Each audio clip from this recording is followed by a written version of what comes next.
วันแห่งความสุขหัวข้อในมื้อนี้แมนเดินกับพระเจ้าแต่ละวันเดินกับพระเจ้าแต่ละวันในปฐมกาลบทที่5ข้อ21ถึง24ทรงกล่าวว่าเมื่อเอโนกอายุได้65ปีเรามีลูกชายผู้หนึ่งชื่อว่าเมทูเซลาหลังจากนั้นเอโนกก็ได้ติดตามพระเจ้าไปตื่มอีก300ปีและมีลูกชายหญิงหลายคนเอโนกมีอายุทั้งหมด365ปี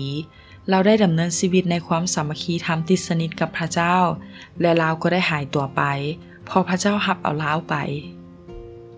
พระเจ้าสร้างมนุษย์ตามพระลักษณะของพระองค์เหตุนี้มนุษย์จึงมาจากพระเจ้าฉะนั้นทุกสิ่งในชีวิตที่เกี่ยวข้องกับพระเจ้ายกเว้นเรื่องความบาปที่พระเจ้าบ่มีส่วนเลยแต่พระองค์ได้หาทางช่วยกู้มนุษย์ให้หลุดออกมาพระเจ้าเป็นผู้กำหนดอายุขัยและเวลาให้แต่ละคนว่าจะใช้ชีวิตในแผ่นดินนี้ยาวเท่าใด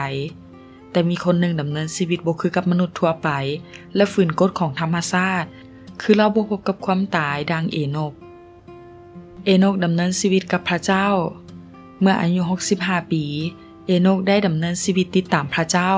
บ่ว่าจะมีอายุเท่าใดก็สามารถตัดสินใจได้เสมอส่วนคนที่บ่ได้ตัดสินใจว่าจะเดินไปกับพระเจ้า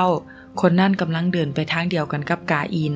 คือดำเนินชีวิตตามใจชั่วของตนเอโนกดำเนินชีวิตกับพระเจ้าทุกวัน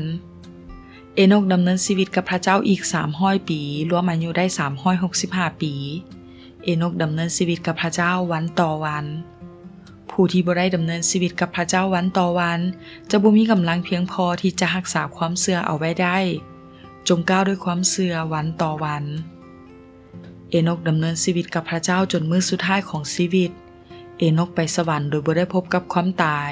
เพิ่นบ่หยุดในการติดตามพระเจ้าและติดตามพระเจ้าอย่างสัตย์ซื่อจนถึงวันสุดท้ายของชีวิตจงรักษาความเชื่อเอาไว้ทุกเวลาเพราะบ่ฮู้ว่าจะตายเมื่อใดสิ่งที่เกิดกับเอโนกนั้นเป็นสิ่งที่ฝืนกฎธรรมชาติคือการบ่ตายผู้ที่มีความเชื่อมักจะพบกับสิ่งที่เหนือกฎธรรมชาติเสมอคือมีเรื่องการอัศจรรย์เกิดขึ้นนั่นเองเอโนกเทศนาประกาศการพิพากษาจากพระเจ้าพระเจ้าใกล้จะเสด็จมาเพื่อพิพากษาทุกคนและเพื่อเฮ็ดให้คนอธรรมทุกคนสำนึกถึงการอธรรมทุกอย่างที่พวกเขาได้เฮ็ดตามวิธีทางอธรรมนั้นจงรู้สำนึกโตเพื่อจะกลับใจใหม่ก่อนการพิพากษาในวันสุดท้ายจะมาถึงวันนี้จงตัดสินใจที่จะติดตามพระเจ้าบ่เกี่ยวกับอายุแต่เป็นเรื่องของจิตใจผู้ที่กำลังดำเนินชีวิตกับพระเจ้าก็ให้เดินต่อไปแต่ละมื้อจนถึงวาระสุดท้ายของชีวิตเพราะผู้ที่ติดตามอยู่ก็หมายความว่ายังมีชีวิตอยู่